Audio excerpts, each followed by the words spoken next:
Hello, hello, everybody, and welcome back to the final episode of Ocarina of Time.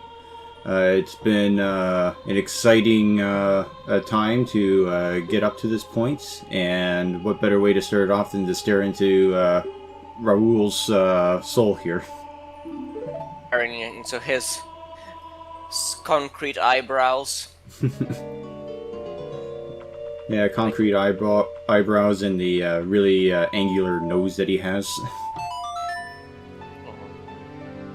Well, Link is also a good contender for that. Yeah, but like it was more angular on him because like the eyebrows went directly into the nose, kind of thing. It was weird. Oh, have you heard of the rumor, or was it ever confirmed that Raoul or what was his name? Raoul? Raoul, yeah. Was it ever confirmed that he was basically controlling the owl the whole time, or that like the owl was like his sort of spirit in the sort of this area? I've seen many theories like that, but I don't know if it was ever confirmed. Okay. Because the only real connection I can think of is that they both have really big eyebrows. And they talk a lot.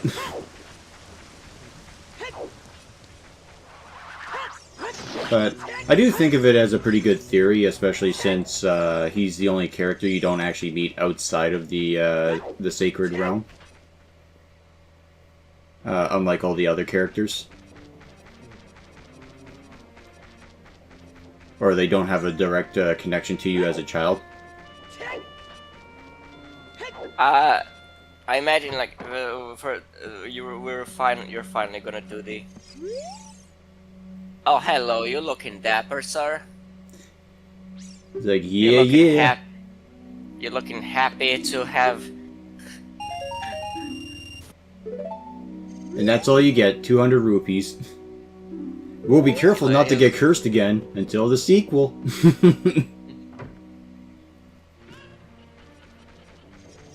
By the way, I got my new El Gato, and after some troubleshooting, I got it to work, and I am so happy right now. So now I can actually go back and start recording a lot of my old gameplay footage, and actually have one-to-one synchronicity with my controller, so I don't constantly slip off of edges and shit.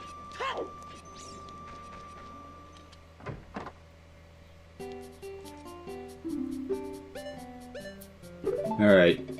And just for you, I bought some fucking arrows. You happy? Now go buy some potions. No. Jighead. Look, I bought the arrows, that's good enough. I just noticed how uneven the guy's eyes are. You only just noticed that? That's like the first thing that everyone notices when they go to Bazaar. I don't pay much attention to him. And a hair just flew into my coffee. A ham? A hair. Oh, a hair, okay. I don't know if it was mine or my cat's, but yeah, a hair just... I watched it smoothly drift away from my head to oh, for fuck's sakes. God damn it, Epona. You had one job, and that was to appear on the other side of the river.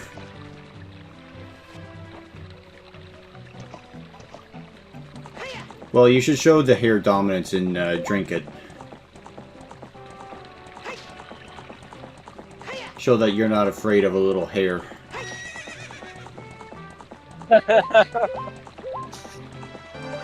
There are implications to that joke, I don't know if you noticed that, but I'm not gonna mention it right now.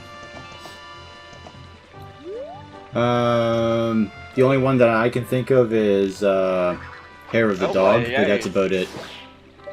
There it is. Yeah, we'll be doing the ghost side quest, which I fucking hate because there's no real indication as to where these ghosts are besides just running around fucking Hyrule Field for like an hour.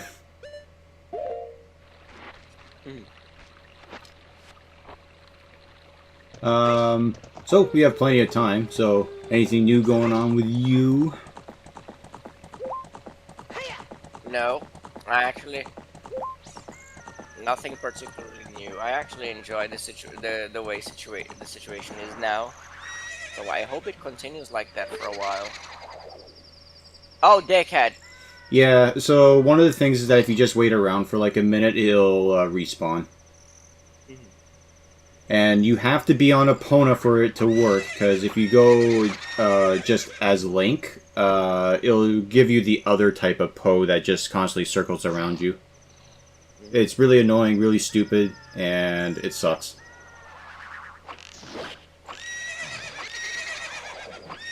Oh. Yeah, and I'm getting into a slightly better position so that way I can, you know, aim.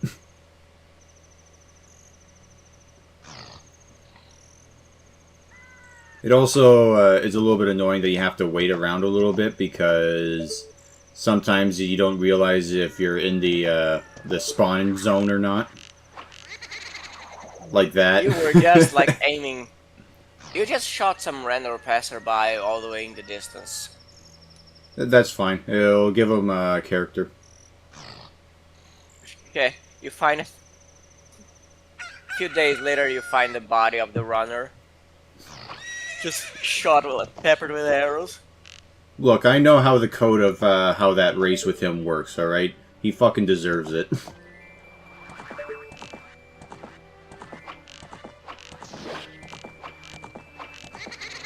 You dick-ass. You fucking... This is why I hate the fucking Ghost Quest, is because if they get too far away from you, they disappear, but if you're riding Epona and trying to shoot with the fucking arrow, it's annoying. There we go. Finally. Tell me this is the one that gives you the most trouble. I honestly couldn't tell you. I'm trying to think which one is the worst one. I think it's the one outside of Gerudo Valley. Oh, there's another one. There we go. And why this quest is annoying is that at max you can only have 3 bottles with you because you need the fucking... doing this quest just gets you another bottle.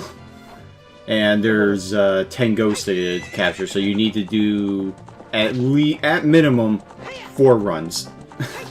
So dumb. There is a trick, however, to get extra bottles, but I'm not sure if I show it off or not. But it's a unintended glitch, and what you do is that you get your bottle out and you swipe to try and catch something like a fish or a bug or whatever. And before Link catches it, you pause the menu and then swap whatever the bottle icon is on your C button with just a random item, and it'll replace that random item with a bottle. So, technically speaking, you could do this in less than 4 runs, but that's cheating.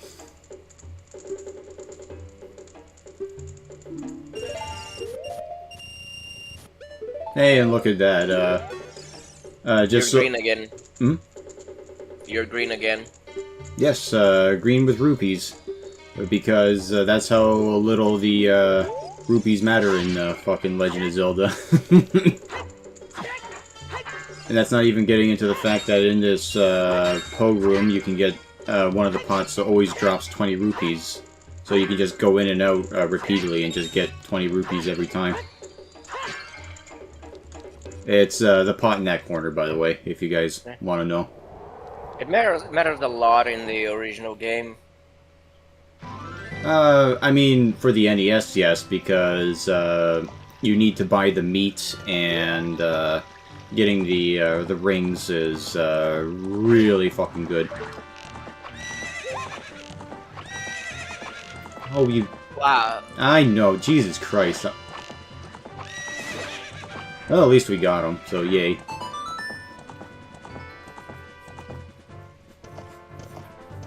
You're way too desperate. Look, man, I want to get this done and over with very fucking quickly, alright? I will... Yeah, but you gotta aim carefully. Avoid any unintentional discharges. No, I'm gonna get myself the Chinese repeating crossbow and just fire all 50 at once. You know what's funny? Apparently, the Chinese invented the essentially the first machine gun. If you want to count that crossbow as like a variant or like a prototype machine gun, back in like, was it? I think it was either 500. Yeah, I think it was 500 AD, wasn't it? Or was it BC? I have no clue because I've never heard of that story. Yeah, it's a repeating crossbow, and basically how it worked is that it was like a big box, and you would pull a crank back and forth. God damn it, there he arrows. goes. Yeah, you would pull the crank back and forth, and it would keep firing arrows. Though the downside to it was that since it fired so many, the arrows themselves didn't really do that much damage, like, so they wouldn't be that lethal. So what they would do is that they would basically coat the needles or the arrows in poison. Makes sense.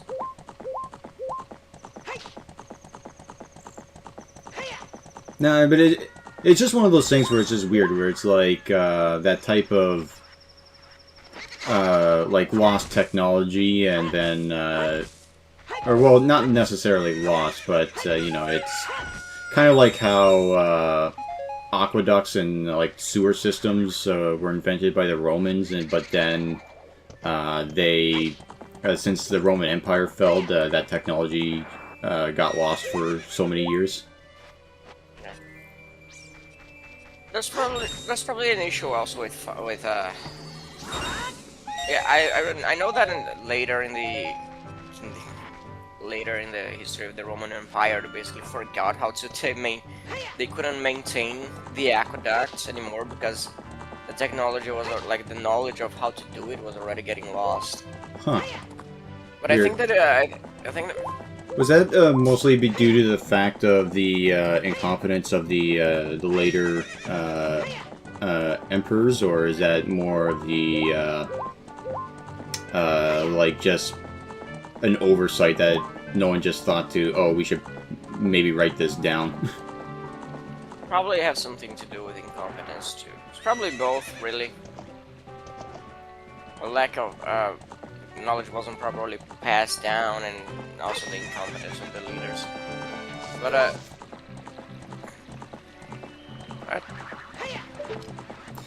that river just goes into nowhere. Yep, it starts nowhere, goes into nowhere. Unless it's implied that that's the like the river that... Oh yeah, it's the waterfall, so I think that's supposed to be the moat that's around...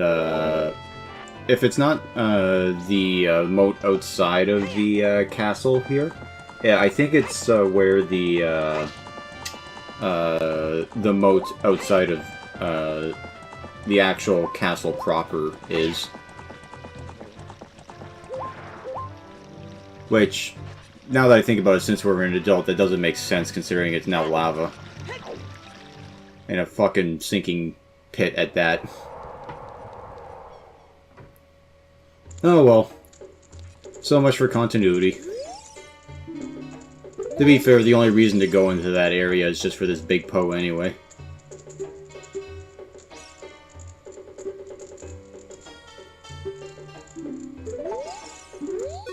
Alright, a 1, a 2...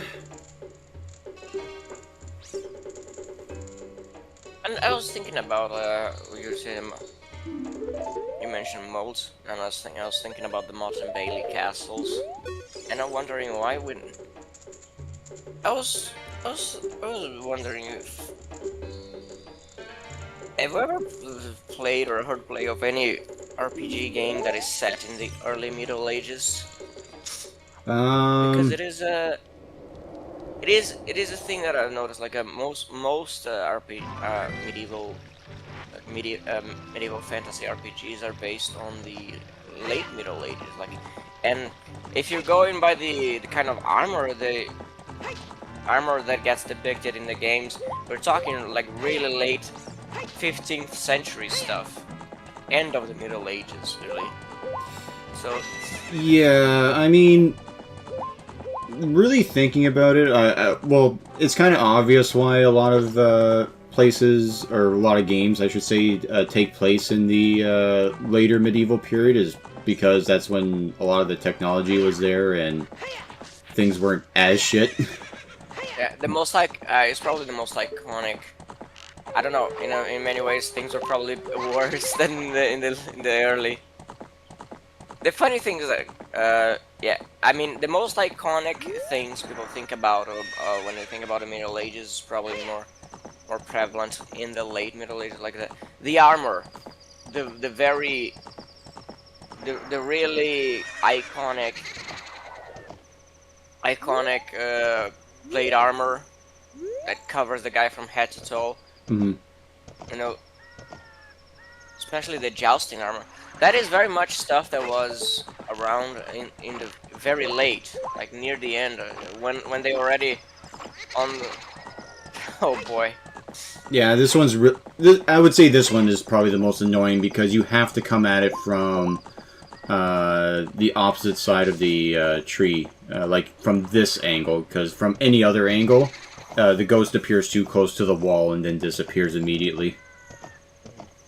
Yeah, but yeah, like the really emblematic armor and imagery from the Middle Ages is this stuff from like the mid to late 15th century.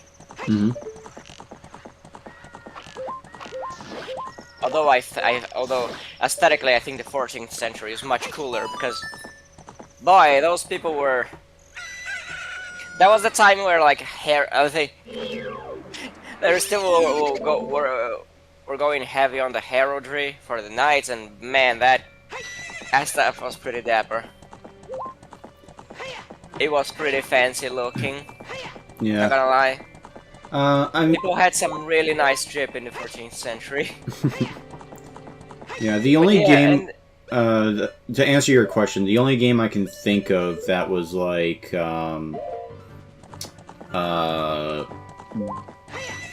if it takes place in like the early 500 AD and then goes into the 1500s, or is Age of Empires 2. Because how Age of Empires works is that you start off in like the lower age, and then you sort of upgrade yourself over time. So you go into the second age, the third age, and then the fourth age. Yeah, but that's just video games. I'm talking specifically. I'm talking. You said video games. Have you ever played a video game that? No, I said RPG games. Oh, RPG games. Okay, so Yeah, I was thinking tabletop RPGs.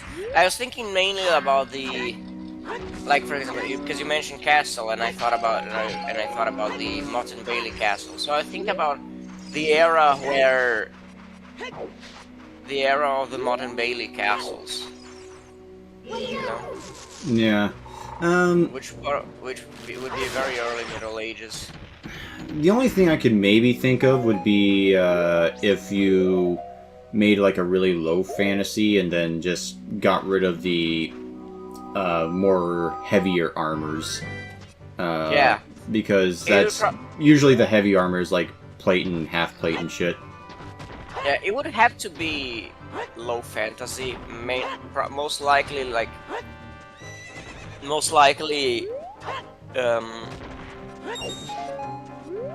what's I completely lost track of what I was gonna say.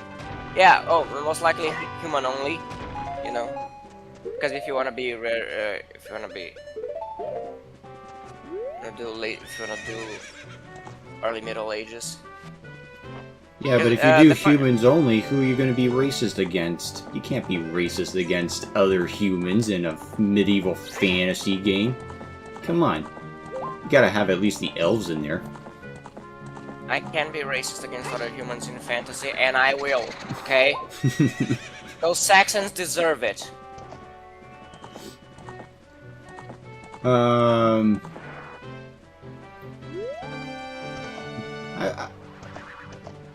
let's see. Well, I'm trying to think of. Yeah, that's the only thing I can think of would be like some of the more old school tabletop RPGs that might have stuff like that, like Dungeon Crawl Classics. From what I've read of that, that's like very much in line of like how first edition of Dungeons and Dragons was kind of thought up of, where they had very weird rulings on how what you could and couldn't do based on like your race and like class and all that. But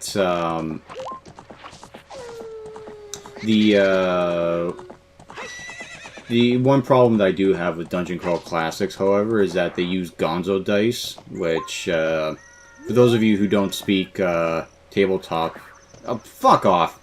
For those of you who don't speak tabletop, For those of you who don't speak tabletop, to hell with you.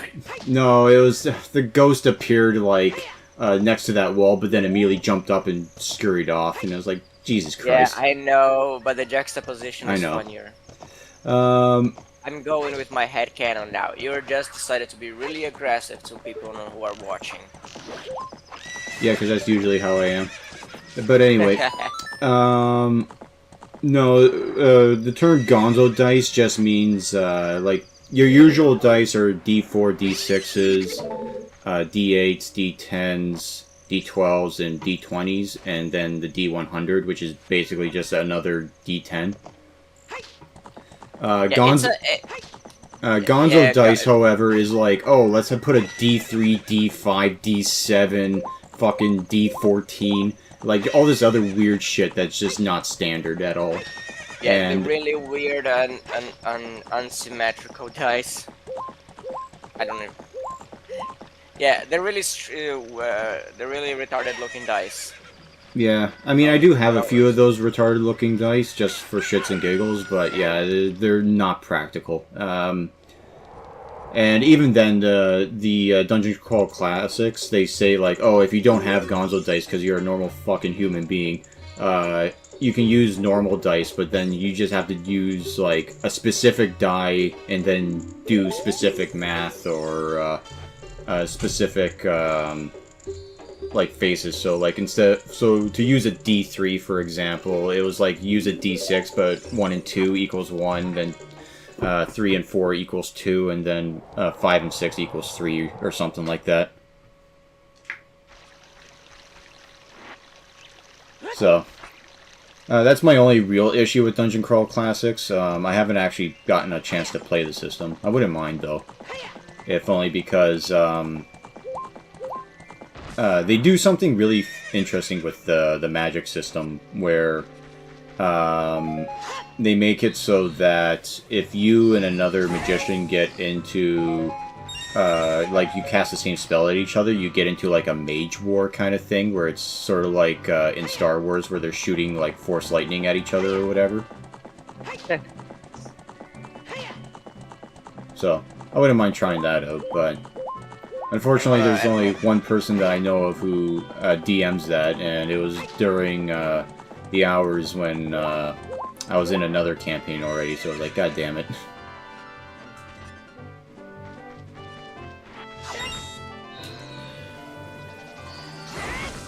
But 'tis the life of trying to find decent people to play with. Once you do, you then realize that when you want to try out something else, it's always at the worst time. And that's before everyone just ends up quitting at the last second anyway. Well, we're now at that stage in life where you have to make time for your hobbies. You can just... Fuck that. All I do is just sit at home, play video games, and fucking go to work. It's a sad life, but it's mine, and I enjoy it for what it's worth.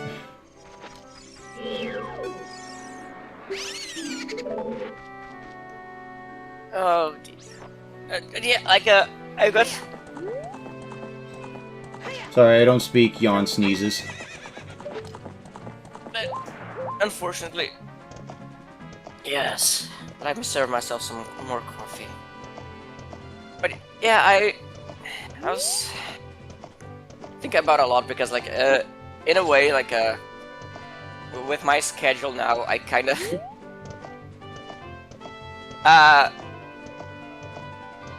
I'm in a funny schedule right now, where at the same time I have more time and I don't.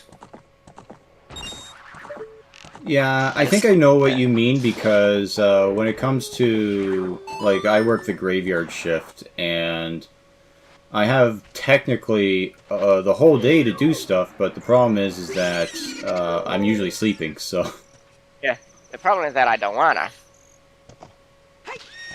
Well, that too, but before I was on my ADD meds, my sleep schedule was a fucking disaster, to the point where I think I might have explained this already, but it was the whole I was so tired and exhausted all the fucking time that it was not uncommon for me to sleep like 12 hours a day kind of thing.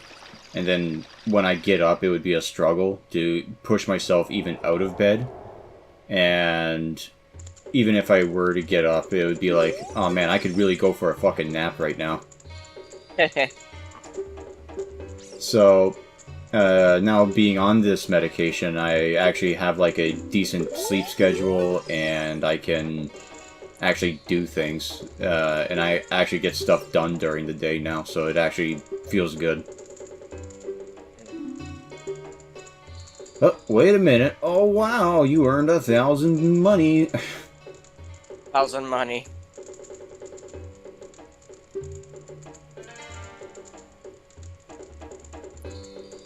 So this was the last time I can buy a big Poe. If you're thinking about what you earned 1,000 points, yes. Here, I've run out of room to hold Poes, so here, take my limited access that I have to hold Poes. Don't worry, I have them in cages where they belong. But, so now it's the final stretch, then. Yep, final stretch. Gotta go to, fucking, Hyrule, or the Temple of Time, and find out who Sheik really is. You could have also... He's a really nice guy. He's just a really nice guy that has been helping us this whole time. Yeah, basically. You could also kind of cheat this and just play the teleportation song, but it still plays the cutscene regardless, even though the way that it teleports you in would be further in than when you ran in.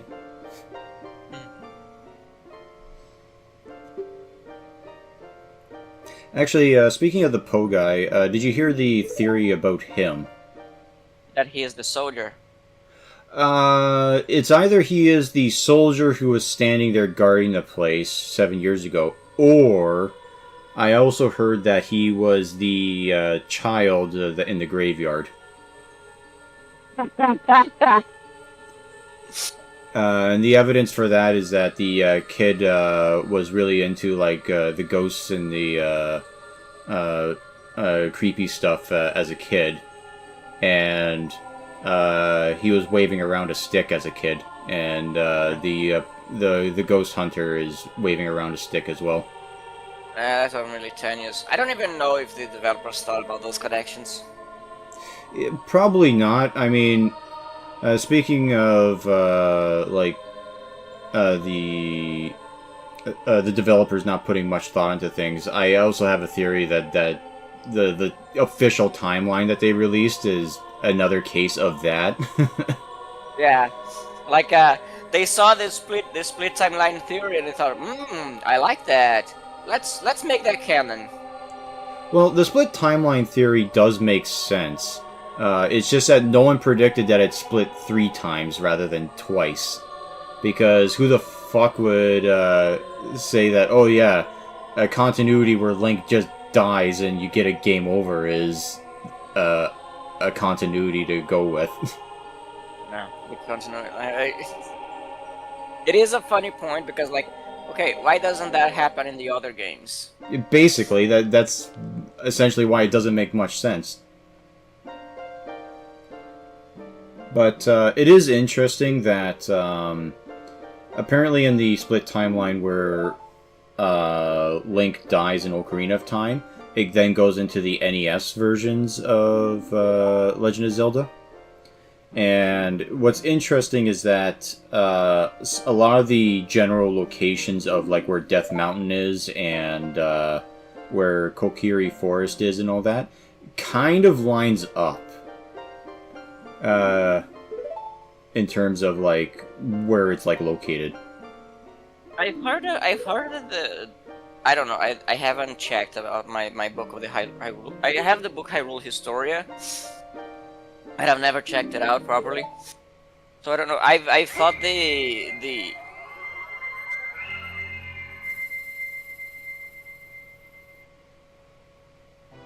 You thought the what? Let's pretend to be shocked for a second, okay? Oh, okay. Oh Zelda, man! you have square tits. Oh hey Zelda, it's nice to finally meet you. What happened to Sheik?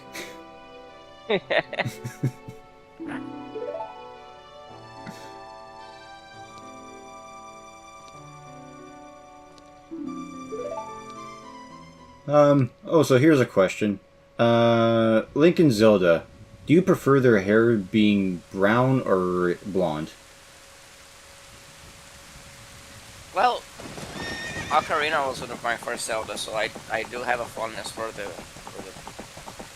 blonde versions. Yeah, but isn't Twilight Princess like your favorite one?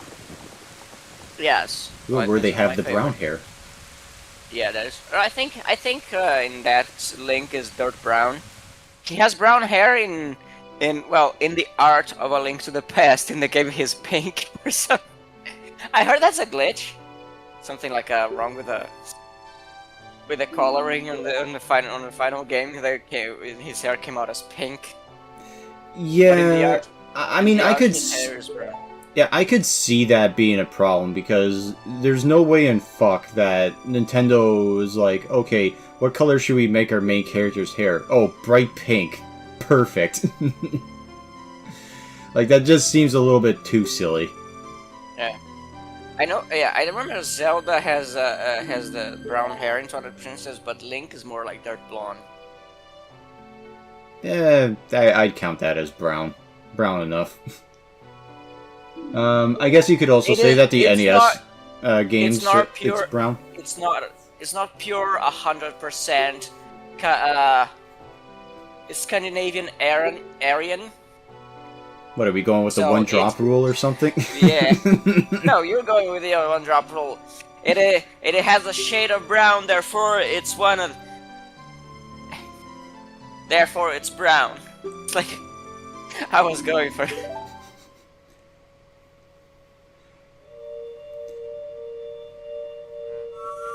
I don't know, usually when it comes to a dirty blonde hair, I usually find that it's, at least in the examples that I see in the real world anyway,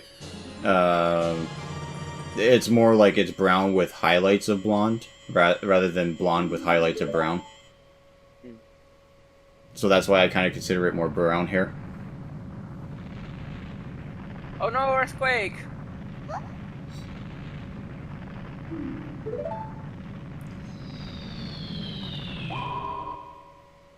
All that rumbling just for a giant rupee.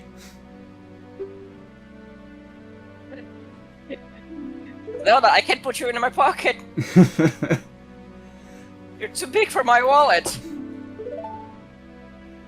Don't worry, I'll just put you back.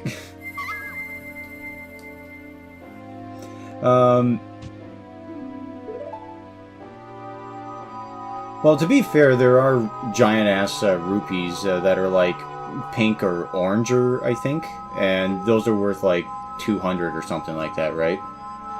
Yeah, I know in Twilight Princess there is the orange one. Oh no, I was talking about the N64 ones, like, if, like, there's the giant-ass orange rupee that you can get from killing that stupid bird outside of Milk Road. But I could have sworn there was also pink ones that were worth, like, as much as a silver. Is that in Majora's Mask? Yes. Because the reds are 20s.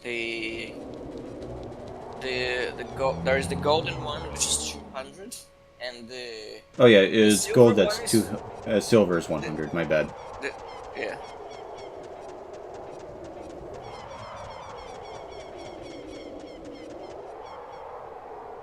Bank!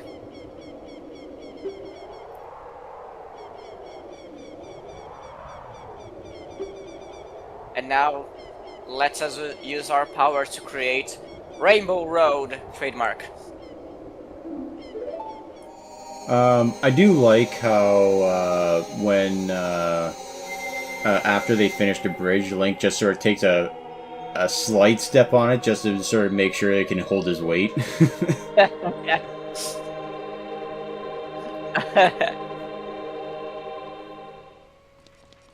Because to be fair, it is technically a bridge made of light, so I'd be dubious as well.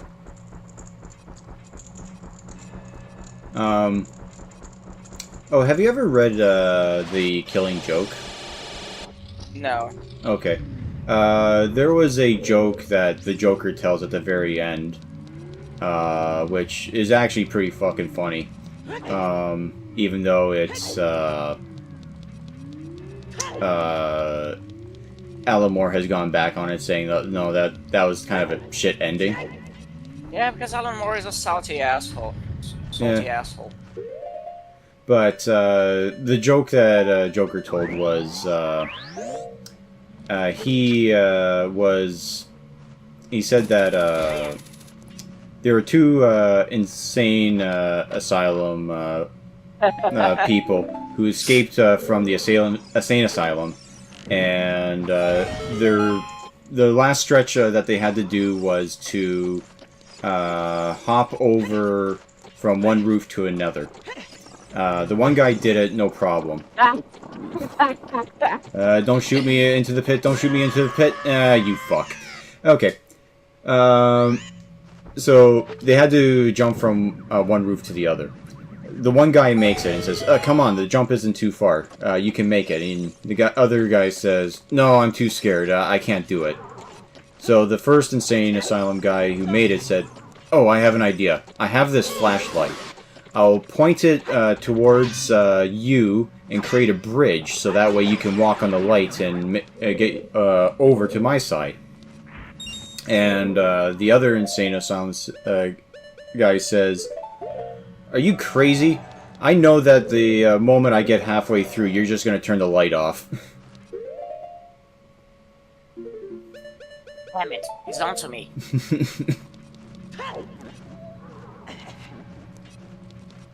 I think if you light that torch again and create the platforms, you do manage to get a block there, but you can use the hover boost like I just showed there.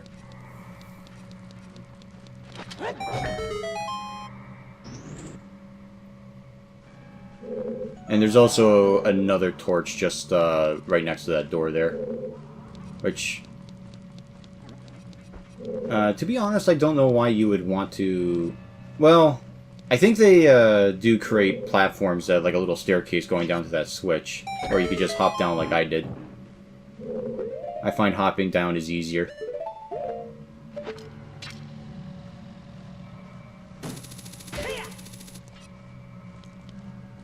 And now we get an upgrade that we can use exactly... Twice. Yeah, is it twice? I thought there was... I think 3 no, times. yeah, 3 times. Yeah, and 2 of them are within Ganondorf's castle here. And then the 3rd time is outside of Ganondorf's castle. Oh, gotta get that completion rate, man.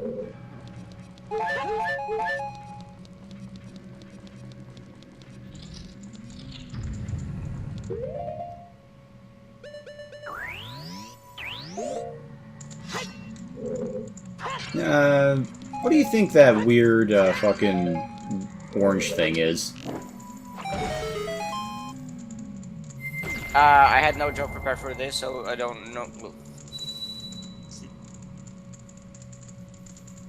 Hello, Impa. You aging well? Yeah, just wait until the NES timeline, where you become an old hag. I mean, but for the let's not think about that, okay? Let's think about how fine she looks now. Yeah, she looks good. It looks probably what some very upset people are calling the muscle mommy.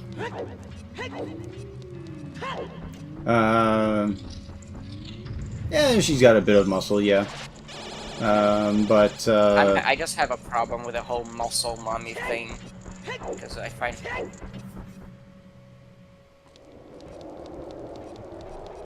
Well, I mean, I don't mind a woman being a little bit in shape, and if, you know, that... No, it's not that. Like, women in shape, muscle tone women, awesome, love it. What I have a problem is... the mommy part? Is the absolute words I cannot say on YouTube, kind of men. Who are gonna, yes, want a muscle mommy like this to step on me. Oh, the Coomers? Prostrate yourself, please. Okay, I just get really annoyed because I think in no circumstance should an adult man be calling other women mommy. Like, what if they're old enough to be their mommy? I don't call my mom mommy.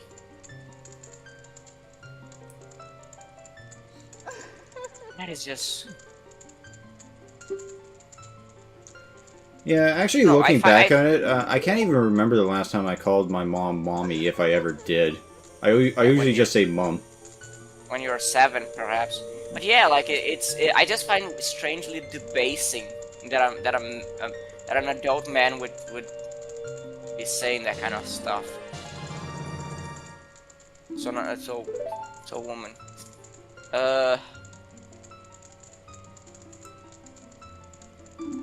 I saw like remember when Street Fighter 6 revealed the character Marisa? Street Fighter 6, Marisa. Is she the one that uses spray cans? No, she's the one that has like a hair that looks like a gladiator helmet. She's a character that is a man in everything but name. Like her entire design is just man. It's just man, but she happens to have a female name, and we're supposed to believe that is a woman. And like, well, to be fair, that wouldn't be the first time Capcom has pulled that in the Street Fighter universe as well. Yeah, but then there's I saw like the reveal trailer of that character, and then a bunch of retards in the comments. Oh yeah, love me some muscle mommy like this, and I'm thinking, no, you're just gay, okay? If you think this is attractive, you don't like women. What you want is a man. I'm not gonna judge you as long as you don't lie to me. I don't know the character that you're speaking of, so I can't really comment on the look, so to speak, but he looked like a dude that had like a She looks like a 6'3" dude that has been on steroids for the past 15 years. You know? Alright, I'll You know, take your word on it because, like I said, I haven't seen what she looks like, so... Yeah. The only instance that I really know of where something like that happened before was the whole Final Fight Ivy situation back when that game first released. Final Fight? Yeah, yeah. Apparently it takes place in the same universe as Street Fighter. But you never heard about that controversy? No. Okay, so back when Final Fight was released, Ivy was one of the bad guys that you could beat up and all that. The problem was that Is that no? Is Poison? Oh, her name is Poison. Okay, that's why I got confused. Okay, so it was Poison. So anyway, Poison was a character, one of the like bad guys you could just beat up randomly, like one of the random mooks. Anyway, everyone said, "Oh, that's a woman," because it obviously looks like a fucking woman. But in the manual, they changed it to say, "Oh no, it's actually a guy," to try and get a skirt around the whole. The fact that you're kicking the ass of a woman. Yeah, you're beating up a woman. So they said, "Oh yeah, you're beating up a guy." Whoops. Fucking wind. But yeah, so you're beating up a guy, not a woman. And then beating up a cross-dresser. Yeah, so it's like, well, it gets even more insidious than that, because it's like, well, is it a cross-dresser or is it a trans person? Like, what is this now? So now it just raises a whole bunch more questions, like what's technically worse, beating up a transgender person or beating up a woman?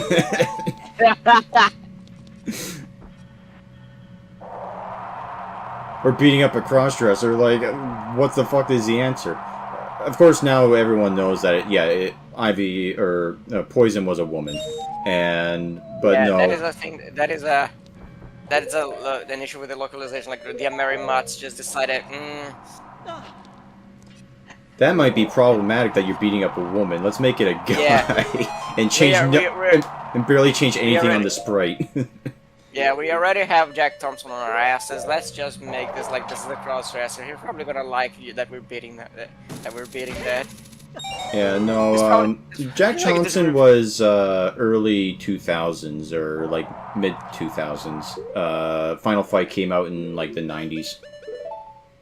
I think he was probably active already in the late 90s at least. I honestly don't know. I just know Jack Thompson is a piece of shit, and I'm glad that his license to lawyer has been revoked. His license to lawyer? Yeah, apparently you need a license to be a lawyer, and all I can say is thank fucking Christ someone took it away from him, because he was a dinglebutt. There is the issue, I think, but even in the early 90s there was already that issue, because, it looks kind of funny with the arrow just pointed at her. Yeah, I don't know if that's like a glitch that they ended up fixing in later releases or not, but for whatever reason, every time I've played the N64 version, there's always that arrow that's just like right there, and it's like the sage just appears and the arrow's like right at their fucking head or their chest.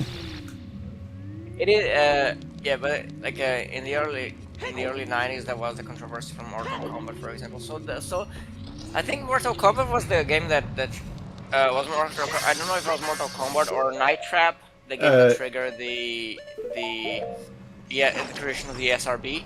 It was both, because they both got released in and around the same time, and they were both used as like a prominent example of this is why we need to make sure children don't come across this horrible game where pixels might show some blood. Yeah. Not knowing that kids actually find that awesome. Well, not only do the kids find that shit awesome, but that one video that I saw that talked about, you know, the truth about Gamergate and the idea of, like, what Sweet Baby Inc. has been doing lately is a load of nonsense. There's actually evidence to suggest that not only are violent video games, like, not only do they not make you violent, but they could actually be beneficial for you. The whole point is that it's usually an outlet for people who already have aggressive tendencies. So. Yeah, that's pretty much it. Like, if you... and I just realized I fucked up the puzzle. Whoopsies. Yeah, basically the idea is that if you're already a violent person, you'll be drawn to violent video games, and the idea that that's what causes it is silly. But not according to all the pearl clutchers who constantly stream about to think about the children. Because as we all know, it wasn't until Genghis Khan played Tetris that he decided to invade all of Asia. Invade all of Asia and Europe. and become the most notorious rapist in history. Yeah. There's a reason why like 10% of humanity has traces of his DNA. Yeah, it's yeah. It wasn't because he was that much of a charmer. Well, I mean, it's a reason why it's called raping and pillaging. But, no, I just find it ridiculous that, oh yeah, the reason why violence happens is because of the video games is just so dumb. Especially when you look at all of human history and realize that, you know, it's been shit forever.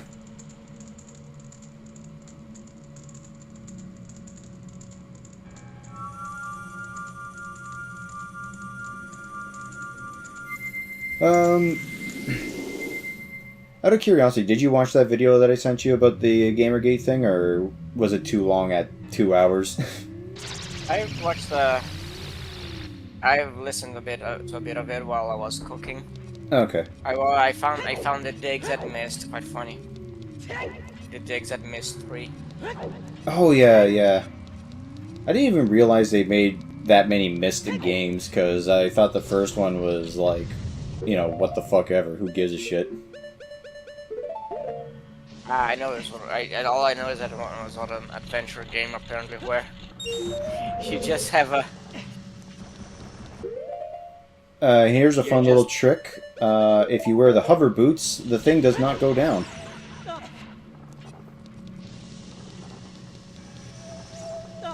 The thing about Myst is that it's a point-and-click adventure game that doesn't really give you an objective as to what you're supposed to be doing. So you just kind of wander around just diddling with things in the hopes that something works.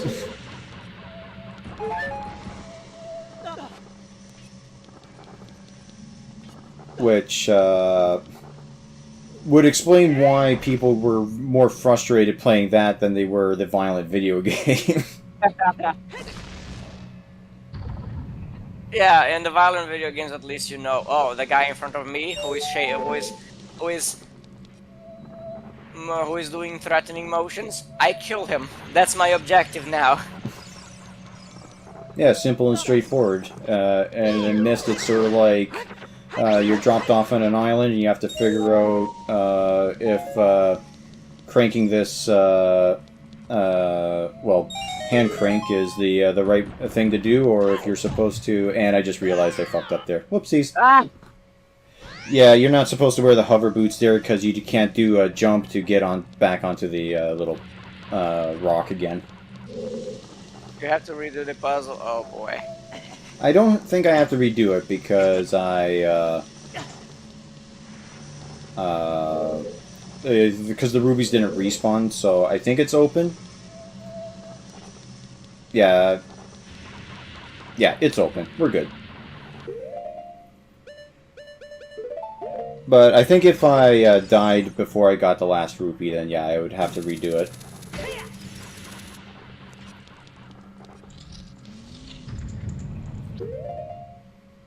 Anyway, we were talking about Mist, but what was I saying before I got sidetracked? The video about violent backgrounds.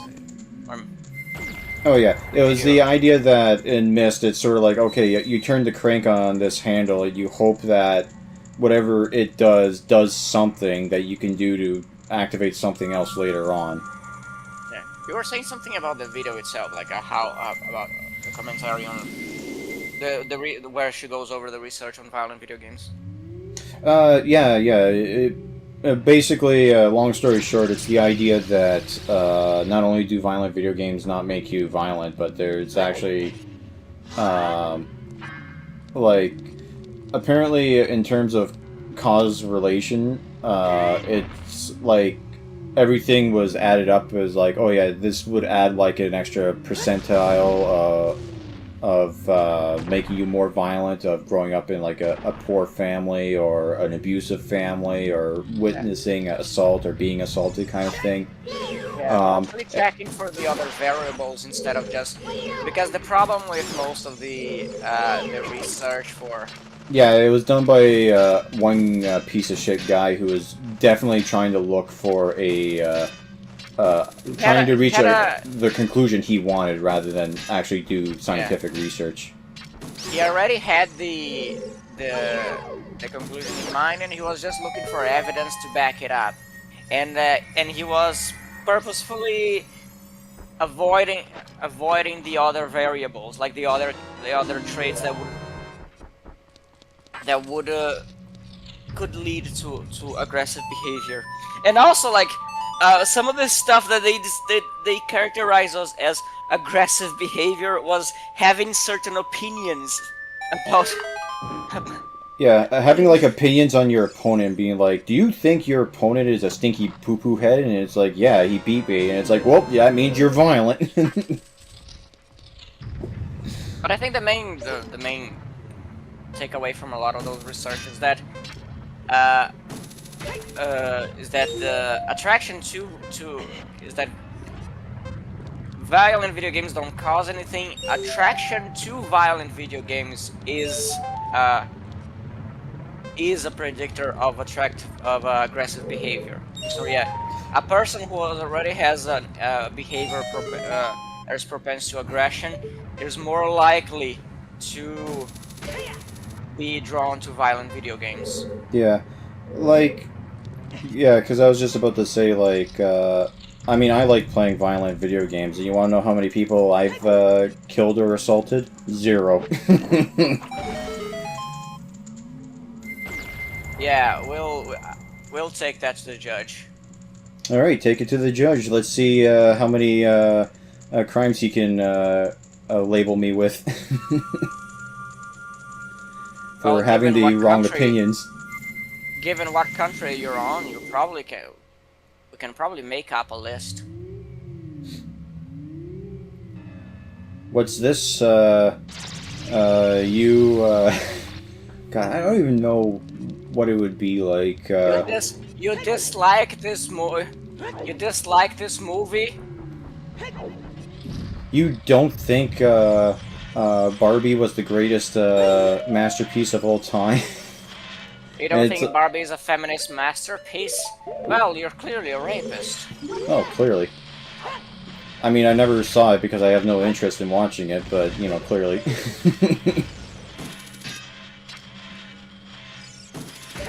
But,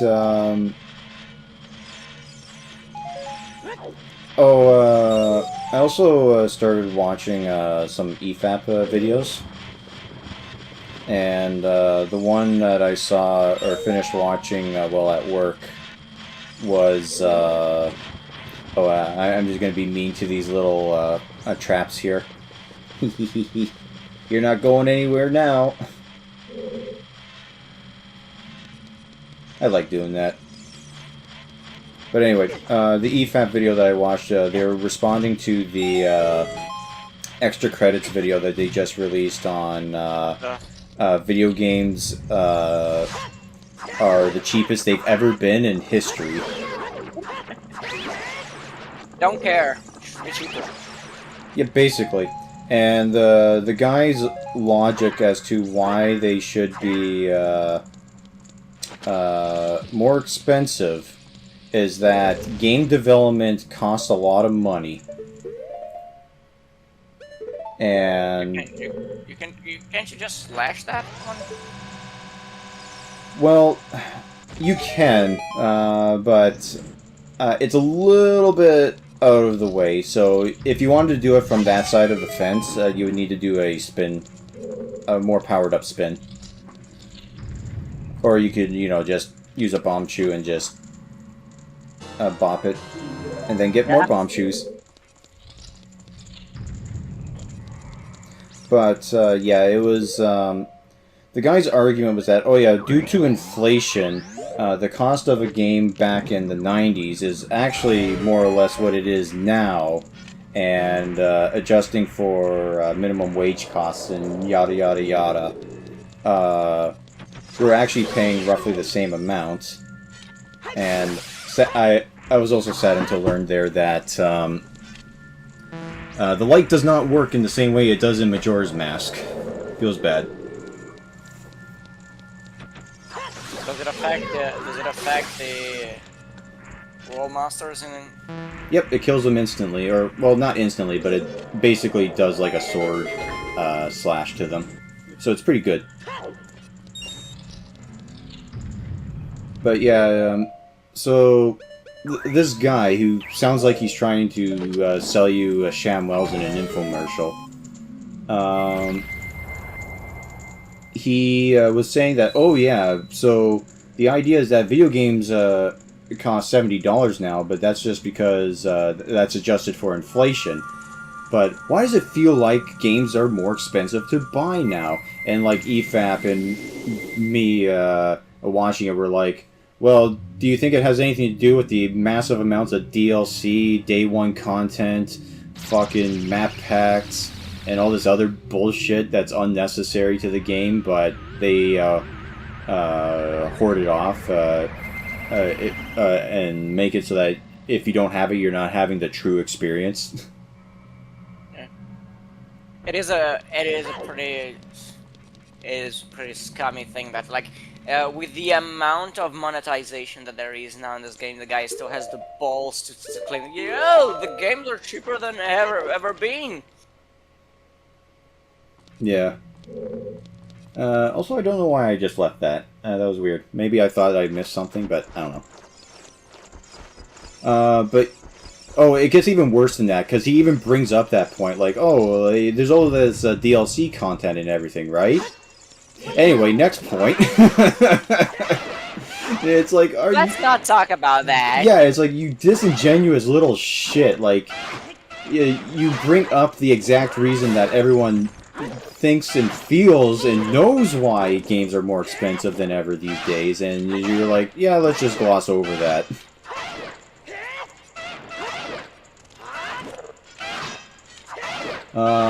What else does he argue? Oh yeah, so he basically said that, he gave the example that, oh yeah, you could buy Vampire Survivors for $1 on Steam and get hours of fun out of it, or you could buy the, what was it, Red Alert, or what was that game that just came out recently that, flopped and then the, company, got, liquidized? It was like Red Alert or Red something, I think. I know of the Saints Row game. Not the Saints Row game. That was just shit all around. It was something, whatever.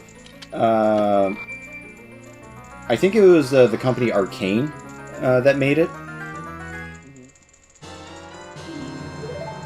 But anyway.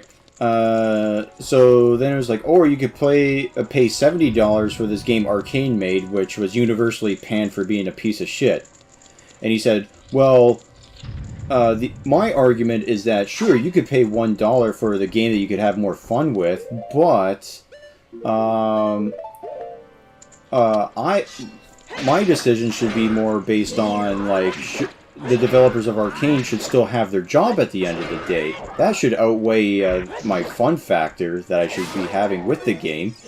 And it's like, are you actually retarded?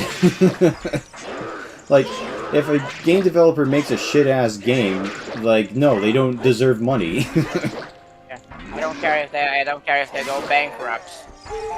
Like, if they didn't want to go bankrupt... punishment. Yeah, if they didn't want to go bankrupt, they should have made a decent game. And even then, a lot of the blame... Like, in the video, he was putting a lot of the blame on the gamers for not supporting the game.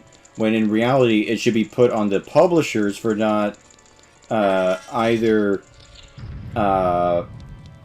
budgeting properly or learning how to trim the fat better.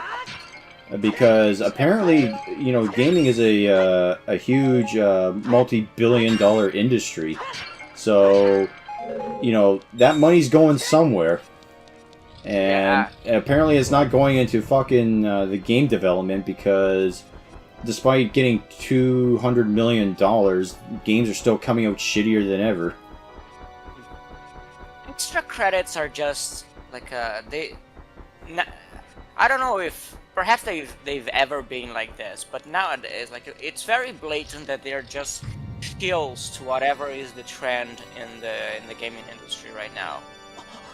Whatever they do is run defense for what practices the gaming industry is engaging right now, because I think the guy who does the writing, James Board now, I think he gets money from being a consultant. Probably. So he's probably just playing ball with whatever is the current narrative. It also wouldn't surprise me if they're based in San Francisco, like most of the game companies are these days. I think they are. Alright. But, yeah, to be fair, a long time ago, I took down this video, but I did actually make a response to a few extra credit videos. I took them down just because I kind of felt like it didn't really gel with my channel.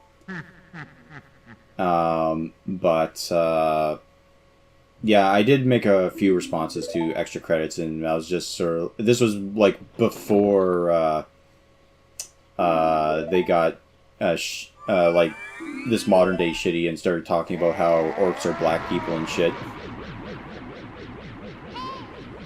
Nice hairline, Ganon.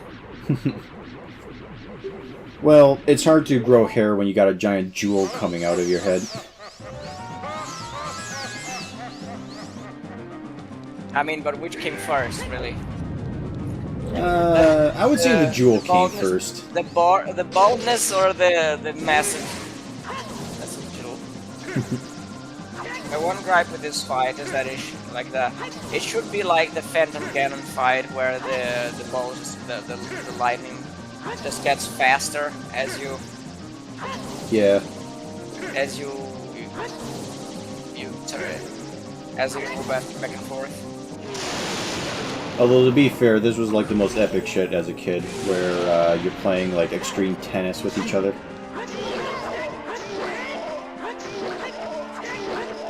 And I know that you can do more damage and get this fight done faster if you use the Goron sword, but that's not thematically appropriate. You're supposed to use the Master Sword, because that is the one that slays evil. No, what you should use is the bottle. Okay, the bottle is a pretty good counter-argument to that. But you can't deal damage with the bottle. Damage a bit, camera's a bit too close right there. No, it's fine.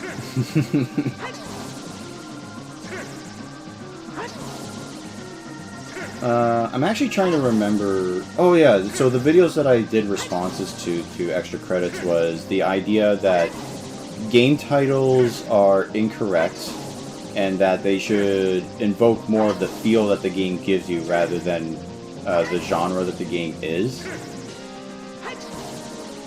And basically my response to that is that's a really fucking stupid idea because like, what do we categorize things as? Like, what's your suggestion kind of thing? and the suggestions they gave were like really bad because it was like, oh yeah, so we should have like one that's more based around like narrative driven. And I'm like, okay, narrative driven. Well, that's a nebulous one because we could put visual novels and fucking Silent Hill in that category. And at that point, it's like those two games are like so far apart that like you're gonna get like completely different people playing them. I know, I missed. Or like exploration titles, and it's like, okay, exploration, so then you'd have like Pikmin, and like a whole bunch of like these other games as well. I can't remember the exact titles, but like Grand Theft Auto and like shit like that. And it's like, because in all those you explore and find things to do. And again, those are two separate types of people who would be playing those type of games. And I think the other one I responded to was their 3-part series on religion in games. And basically my response to that was, you know, don't make such a big deal about it. What was their argument? Their argument was the whole idea of games need to be taken more seriously, therefore we need to have like more in-depth sort of topics discussing the idea of religion. Oh yeah, James is part of the games need to mature crowd. Yeah. Because they are a bunch of children. And the one thing that did stick out to me that I still remember to this day was the quote that he gave was, God does not play dice with the universe. And, yeah, and they said like, oh yeah, this was a quote that Einstein said, one of the greatest minds of all time, and it's like, okay, first of all, appeal to authority, but second of all, I did research as to where that quote came from, and I could not find like the original quote that Einstein said. So I don't know where it came from, so that made me dubious as to like, oh, did Einstein even say that, or did someone just attach that to Einstein to make it sound a lot smarter than it was? Red blood! Yeah, we got the better, better version. Ocarina of Time. So, I guess that's a question I wanted to ask you is, do you know where that quote was from? No, I just heard it is Einstein's. Yeah, because like I said, I actually did a deep dive. Like, I looked into, like, quotes by Einstein, and then tried to actually backtrack it to where he first said it, like if it was in an interview or to a colleague or something. And the furthest back I could find it was that it was in a book that said that Einstein said it. I do have a big gripe with these people who are like, oh, yeah, games need to mature, and that's why they should be tackling this and that, and like, I think the underlying motivation for those people is just insecurity. Give me just a second. I need to take off my shirt. Okay. I mean, you don't have to be sexy for me, Goku. It's all good. I took off my shirt.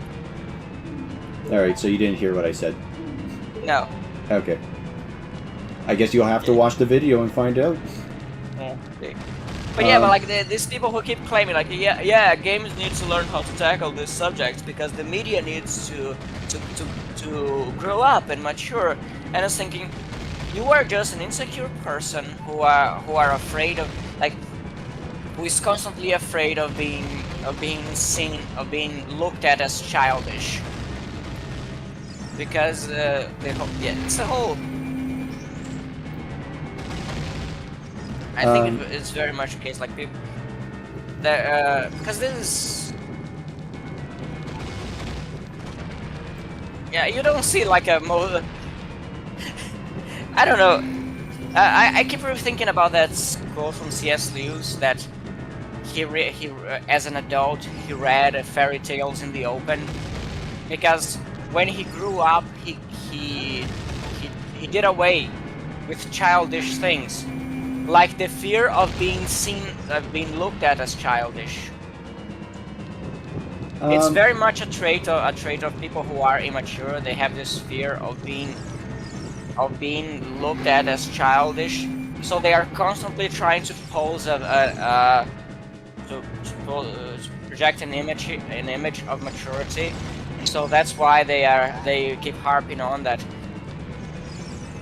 such and such media should grow up, and grow up just usually to them just it's usually it manifested in two different ways, like putting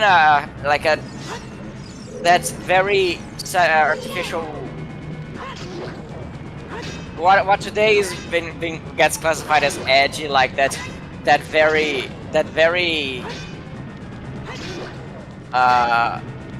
misguided idea of stoicism that that today gets classified as edgy, or it's having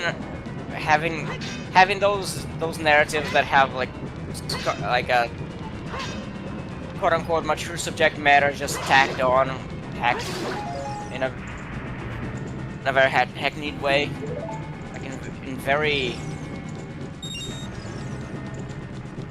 how to say it,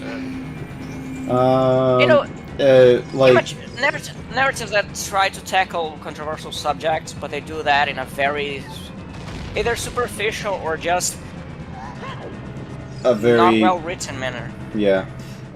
Or they do it, worst out of those two, they do it in a way that is like, oh, if you believe in anything other than what we're telling you right now, you're a bad person. Yeah, the Naughty Dog way of writing. I did want to mention here that if you follow Zelda exactly, like her pattern, you'll pretty much avoid every single falling boulder. Zelda has shit codes enabled. Yeah. Like that one I hit because I didn't follow her. But, and just as a final fuck you, there's a redev here. Yeah. Are you really gonna get... Don't worry, it's fine. I've only seen someone get killed by that, well, actually twice. Was one of them Aaron Hansen? Yeah, that one too, but in the SGB playthrough of this game, the guy actually managed to lose the countdown, to lose and to not escape in time, which is an impressive feat, because in my first playthrough I didn't do that. Yeah, in my first playthrough I got out with time to spare, but one of the things he did is that he managed to get caught by the Redead. Oh. Well, even if you get caught by the Redead, it's just you mash buttons and you get out. It's not hard. It was uncanny, and he also got really stuck in the fight with the Stoffels. Which, okay, might be tricky in the first time you're playing. Might be a bit tricky, but first, you should be used to fighting Stoffels by that point. Second, just use the big iron sword! Or you can use Deku Nuts. Yeah, that too. No, Deku Nuts are useless. Yeah, that is true. If you want to be really fancy, you can use bombs. Yeah. You should fight the Stoffels while wearing the hover boots. That's what fancy people do. It's what I did as a kid. Can you imagine how absolute mind-blowing this whole thing was in 1998? Yes, because I played it when I was 5.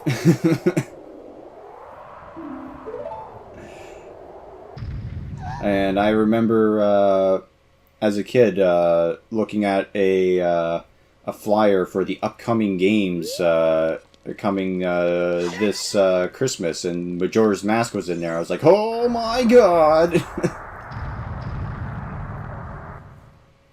And I just experienced sexual arousal.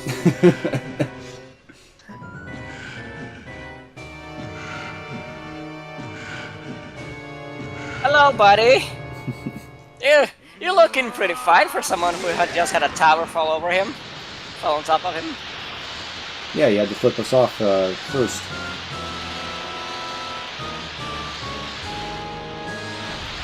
I do like this version of Ganondorf with the where he's standing on his hind legs with giant-ass swords. The only thing I don't like about the only thing I don't like about the design is his weird little wiggly nose.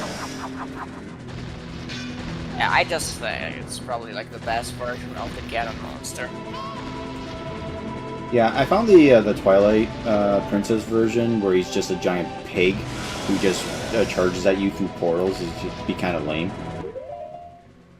I do enjoy the whole sequence of fights with Ganon. I think it is really cool. Like you go through like all of the possible Ganon, Ganon setups. You do the ping pong, then you fight Beast Ganon, then you finally have some horseback combat, and it just ends with 101. Yeah. The fight is pathetically easier, but just in the whole matter of setup and atmosphere, it's possibly my favorite fight in the series. This one is a second. I think the thing that makes this fight is that you can barely see Ganon. Yeah, the lighting could be a bit better. No. Shut up, Aaron. The lighting is exactly as it should be. Like, the fact that you can barely... Like, because if you go in for... The fact that you can barely see Ganon is what makes the fight, really. Yeah. It also makes the weak point that you're supposed to slap that much easier to see. Well, the fact that it glows in the colors of the rainbow probably has something to do with it too. Maybe, but to be fair, it's pretty hard to find. Yeah, if you have no attention span.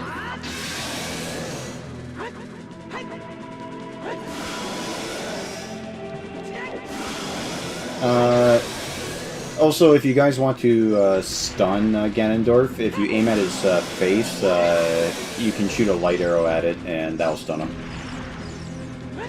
So, another fun tip for you, if this fight is a bit too hard. But, yeah, when it comes to the whole games need to be mature thing, the argument that I always see as to like, oh, they need to be mature, is that, oh, maturity means we have to be like Hollywood. And it's like, no, that's literally the worst thing you could be. Yeah. No, like, it is very much. It seems very much to be the mindset of game producers and directors right now. That they gotta make it cinematic and Hollywood-like in presentation. Yeah.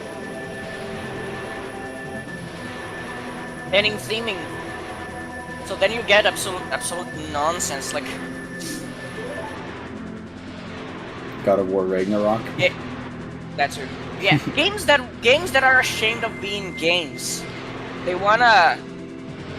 What, you mean you didn't enjoy Kratos walking very slowly down a hallway while discussing how bad Odin is? Yeah, that is one of those trends that came about from that mindset. They are so infatuated with their own writing that they have to force you to watch it. Meanwhile, you got Dark Souls, where everyone really likes the storyline, even though it does nothing to shove it in your face. You have to go around hunting for clues. There is that tweet that says like a... That tweet mentioning like how FromSoft lore works. Like, you fight a guy called Myrmidon of Loss.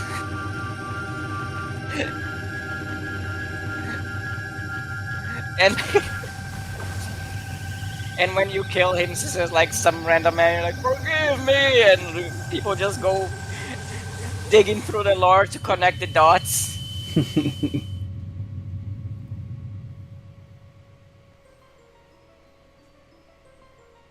Now that's a game that's actually mature.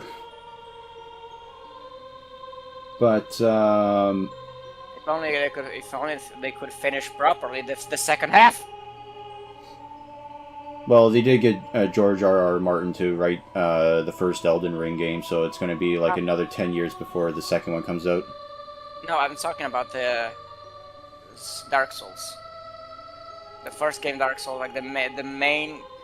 If you're going to look like for criticisms of the Dark Souls, the main issue is always like the second half, because the second half of the game is where like a lot of annoying stuff starts to appear. A lot of levels that were probably not finished properly. I mean, I guess I don't know. It's been quite a while since I've last played the trilogy, so. But from what I feel like, or from what I remember, it was fine.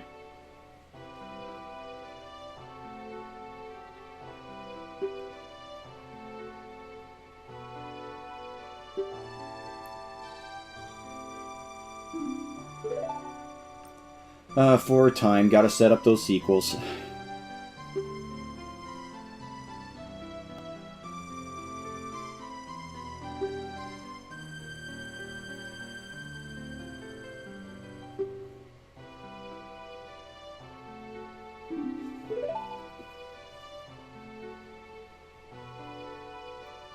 So what timeline is your favorite timeline?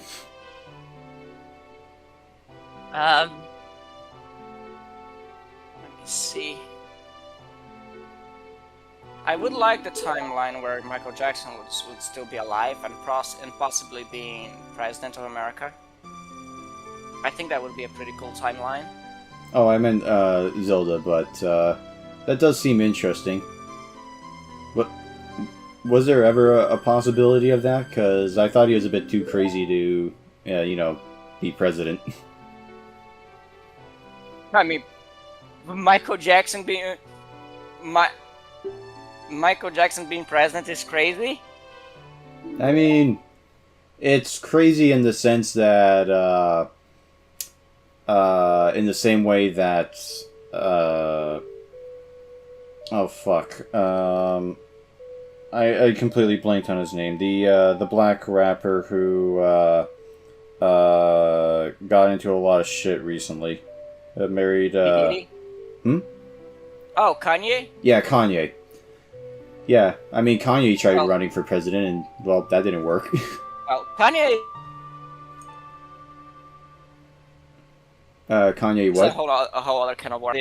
Kanye is a whole other can of worms. But I imagine, okay, if you went, I imagine if Michael Jackson is if instead of doing a tournée like in 2008, he decided to run for president, he'd probably have a pretty good shot at it, because you gotta remember, like Michael Jackson was pretty much one of the biggest stars of all time. He was totemic. Yeah, but in 2008, that's when all those accusations and shit started coming out. No, I think no, that was in the 2004, 2005.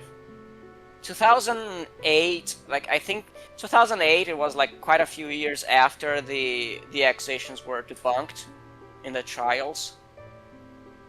The media doesn't like to talk much about it because they're scum and they deserve to be I'm not gonna finish that sentence. Yep. But the media doesn't like to talk about it, but during trials the accusations were pretty much completely destroyed.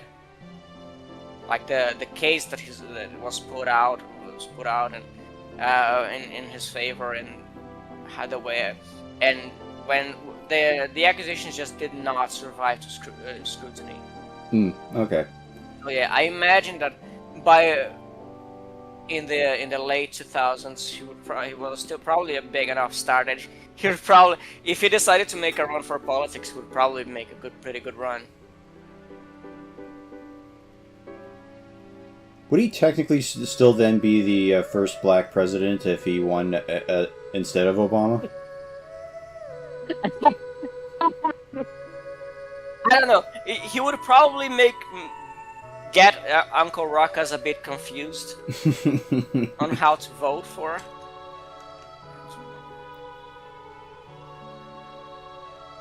Let's say like. Well, to be Let's say it was like Ben Carlson for the Republicans, Obama for the Democrats, and Michael Jackson goes independent. Uncle Ruckus would be sweating profusely in their election. During that election cycle. yeah. What you do? What you do? There was actually an episode discussing the whole Obama becoming president thing, and what Uncle Ruckus did was that he joined up with Huey to basically escape from America because they couldn't stand the idea of Barack Obama being president, but for different reasons. It's a style of ending, like this traditional Zelda ending is probably my I think it's a good tradition. They should never give up on, because I think it's really nice to just see like the Everyone happy. basically basically no, like the whole tour throughout all the regions of the country that you helped, that you worked on, and basically like seeing like all the changes that your character made for the story. It's really nice. One of the best parts of the ending.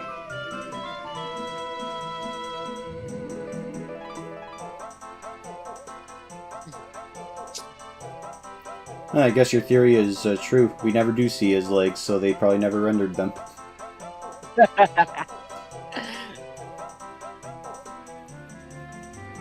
Oh, the Gerudo just having a Kankan. Yeah, the can. And then the big Goron in the back crushing everything. I'm surprised they can still stand on their feet with a guy with like 100 tons jumping in the background. And of course the two people nobody likes just sitting off in the corner being wallflowers. Yeah. Well, to be fair, they just spent like probably the last 7 years without seeing. Because like they are kind of mourning right now because they think they're never gonna see Ruto and Saria again. They probably spent like the last 7 years without seeing them, so.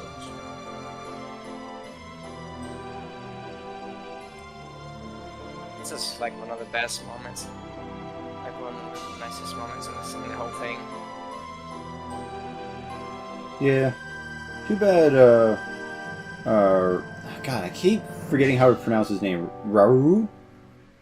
Yeah, Rauru. Yeah, Rauru. Yeah. Shame he wasn't there, but whatever. He has more important business to just sit around. Yeah, he has to annoy you in Cocolit Island.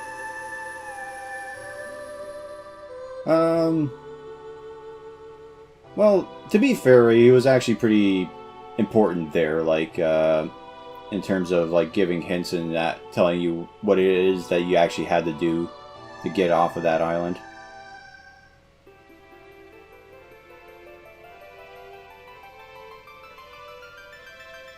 And as a kid, I never really understood this, but until recently that I realized, oh, it's just Navi leaving. Although I still don't understand why she leaves. It was weird.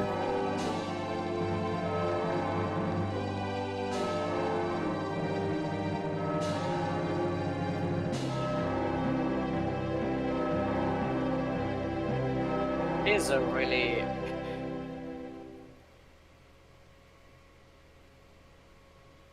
I don't think it's a really nice way of having like the whole... It's very emblematic for a reason. Like yep. the hero just finished the job, so he just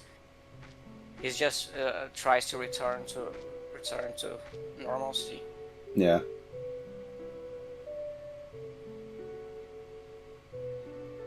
Yep, there's Bowser and Luigi in the background.